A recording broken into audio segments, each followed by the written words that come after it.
We'll guide you through how to play PS5 games on your PC. If you find this guide useful, consider subscribing and also liking the video. Just before we get any further, you do need to have a PS5 for this to work. Once we've got everything set up, then you'll be able to go and play your PS5 games on your PC from anywhere. So let's do this. The first thing you need to do is go and open up a web browser. So I'll just use Google Chrome and then come to a search engine like Google. And then you need to type in PlayStation Remote Play. So type it in like so. And then just go to PS Remote Play by the official PlayStation website, this top one here. Once it loads, we can then go and see a bit of information about it. If you continue to scroll down, we can then go and find the download button. As you can see, we've got Android, iPhone, and then Windows. So what you want to do is go and click on Windows PC and Mac download just here, and then tap on download. Then click on Windows again, and you'll need to go and agree. Here, I already have read these before, so I can then tap on download. After you've downloaded it, then you can go and close off your web browser and then go and open up your downloads folder in your file explorer. Here's the installer, so I can then double click on it. You'll get a Windows security pop-up, which I can't record, and then we need to go through the installer. So it's now going to do a download. And I'll then go and press next again. You can choose the location, I don't change that, then tap install and it will start. Just like that, it's now finished, and I'll just keep launch the program selected, and then it should go and open up. So what we now need to do is go and sign into PSN, so click there.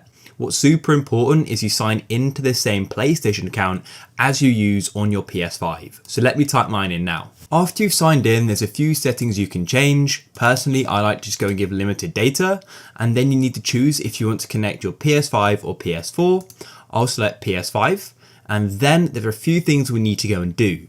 So head onto your PS5. On your PS5, you'll need to go and open up your settings. So go up on your controller and then along until you have settings highlighted and press X. Then what you need to do is go down to System, and in System, go down to Remote Play. And what we need to do is enable remote play like this. If you can't go and enable remote play, it's probably because this isn't your primary PS5. To go and change that, you need to go out of System and then go into Users and Accounts, then go down to Other and then press on Console Sharing and Offline Play. And what you'll need to do is go and click Enable. Mine is already enabled, as you can see, so I'll press Don't Disable. But yeah, make sure yours is enabled, and then you can go back to Remote Play and you can then go and switch that on.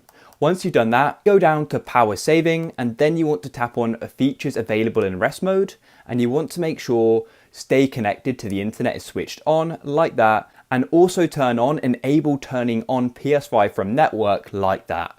So they're the settings we need to change on our PS5. The final thing you need to do is leave your PS5 in rest mode. To do that, just tap on the PlayStation button and then go across to the power button like this, and then go and tap on Enter Rest Mode. After you've done that, press OK like this, and it'll then say searching connections via the internet, so just wait. It will then say linking your PS5 like this and checking the network. And here's my PS5, and if you notice low quality, just give it a moment and the connection will improve. Of course, it will depend on the speed of your internet connection. Now what you can do is go and use the controls at the bottom here, but it's not ideal, so let's go and connect our PS5 controller to our computer.